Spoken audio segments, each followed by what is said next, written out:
Hey, welcome to day number 281 in our Route 66 journey through the Bible. We're traveling down the road of the Bible. We're in the Gospel of Matthew. We have two chapters today, chapter 23 and 22 and 23. So let's get right into it and see what we find about the life of Jesus. Matthew chapter 22, Jesus tells the parable of a wedding feast, and it shows God's invitation to salvation. We're invited. We not only are invited to the wedding, we are invited to be the bride.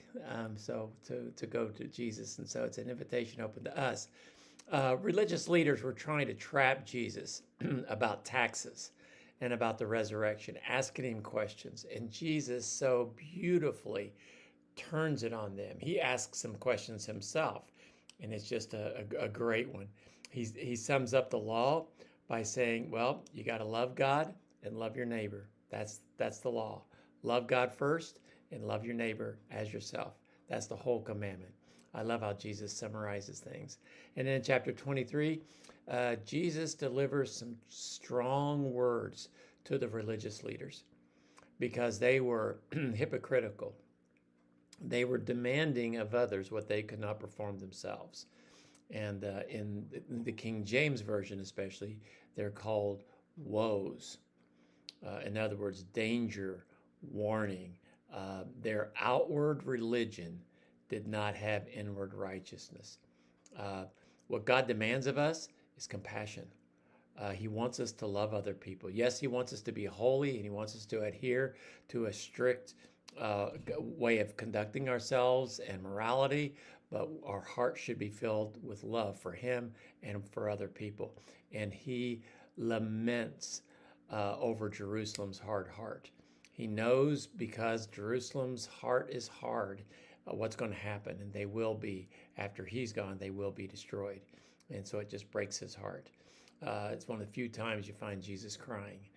Now, in this section, there's some lessons that we can learn. One, God's invitation to his kingdom demands a response. When you get an invitation, I've done this too many times. You get an invitation, you look at it, you plan on going, but you don't respond. You don't send in the card or RSV or go online or call them up. And the day comes for that event and you can't go. When God gives an invitation to be a part of his kingdom, we need to respond. Refusal means you lose. And so if you've been invited, you need to respond. Second real good lesson that we learned here is love is at the heart of the law. Devotion to God and compassion toward other people cannot be separated from the list of do's and don'ts that we're supposed to adhere to. You can't get away from that. We have to love if we're going to keep the law. In fact, Jesus said that's at the heart of the law, loving God and loving others.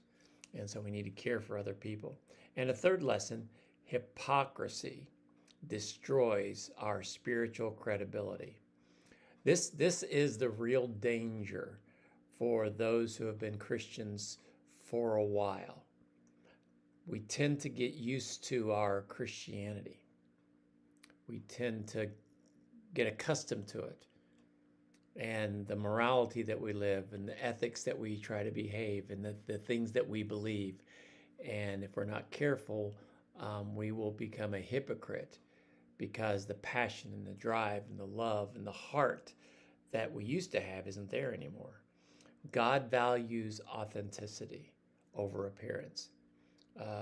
We should serve him and do things for him and live our life because we love him and because we love others. It is so easy to be a hypocrite, to just go through the motions of what we're supposed to do and not have the inward compassion and passion and conviction and burning in our heart to do what is right and to do what we ought. So I hope that if you find a little bit of hypocrisy in your heart, you'll confess it to God and forgive it and try to live a little bit more authentic.